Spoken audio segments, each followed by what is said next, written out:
Assalamualaikum warahmatullahi wabarakatuh. Teman-teman, pernahkah kalian membayangkan bagaimana Islam pertama kali hadir di dunia ini? Bayangkan sejenak, kita kembali ke tahun 610 Masehi di sebuah gua sunyi bernama Gua Hira. Di sana, seorang pria bernama Muhammad bin Abdullah menerima wahyu pertama dari Allah SWT. Dari detik itu, dunia berubah. Cahaya Islam mulai menyinari kegelapan zaman jahiliyah. Islam tidak datang dengan pedang, tapi dengan ilmu, akhlak, dan kasih sayang. Selama 23 tahun, Nabi Muhammad SAW berdakwah dengan sabar, mengajarkan tauhid, kejujuran, dan keadilan. Nah, teman-teman tahu nggak? Tahun 622 Masehi adalah tahun penting dalam sejarah Islam, saat Rasulullah hijrah ke Madinah. Peristiwa ini bukan sekadar pindah tempat, tapi awal terbentuknya masyarakat Islam yang bersatu dan berperadaban. Setelah Rasulullah wafat pada 632 Masehi, para Khulafaur Rasyidin melanjutkan perjuangan dakwah beliau. Islam menyebar ke berbagai wilayah, dari Arab ke Persia, Syam, Mesir, hingga Afrika Utara. Coba bayangkan, hanya dalam beberapa dekade, Islam sudah menjadi kekuatan besar dunia. Kemudian, di masa dinasti Umayyah 661 Masehi, 750 Masehi, dan Abbasiyah 750 Masehi, 1258 Masehi, Islam mencapai masa keemasan. Kota Baghdad menjadi pusat ilmu pengetahuan dunia. Kalian pasti kenal nama-nama ini: Ibnu Sina, sang ahli kedokteran, Al-Khwarizmi, penemu konsep aljabar, dan Al-Farabi, sang filsuf besar.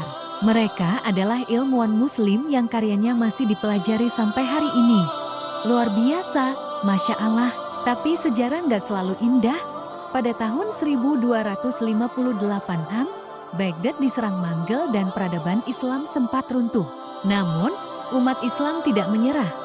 Muncul kekuatan baru seperti Kesultanan Utsmani di Turki 1299 Masehi, Mughal di India, dan Safawi di Persia.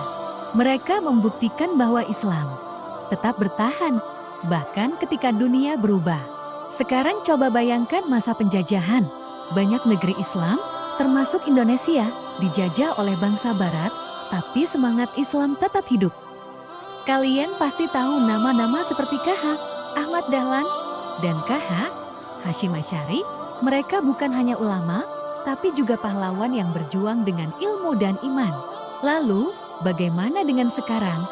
Kita hidup di era digital, di mana dakwah bisa disebarkan lewat YouTube, Instagram, dan TikTok. Generasi muda seperti kalian punya peran besar dalam menyebarkan Islam yang damai, toleran, dan berilmu. Islam kini bertransformasi, menyesuaikan diri dengan zaman tanpa kehilangan jati dirinya.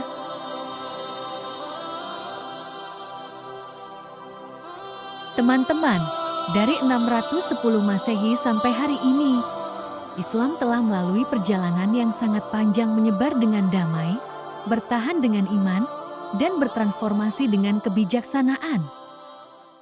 Dan sekarang, giliran kita generasi penerus yang harus menjaga cahaya Islam tetap bersinar melalui ilmu, akhlak, dan semangat berbagi kebaikan dimanapun. Terima kasih sudah menyimak video dengan baik. Semoga ilmu tersampaikan dengan jelas dan bermanfaat untuk kalian. Mari kita lanjutkan perjuangan dengan iman dan cinta kepada Allah SWT. Islam akan terus hidup dan menjadikan cahaya dalam setiap langkah kita. Wassalamualaikum warahmatullahi wabarakatuh.